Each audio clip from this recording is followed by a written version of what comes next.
All right, so Pete, Walmart just came out with a slew of new cereals, right?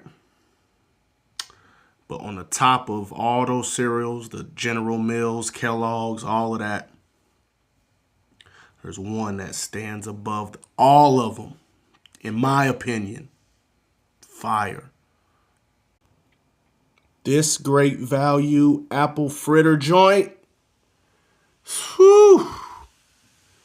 Yo, I'm trying to tell you, it's something special. Special. Yo, I ain't even made it to a bowl of milk yet. Been straight raw dog the whole time. No bowl, no spoon, nothing. Straight raw like a newborn baby.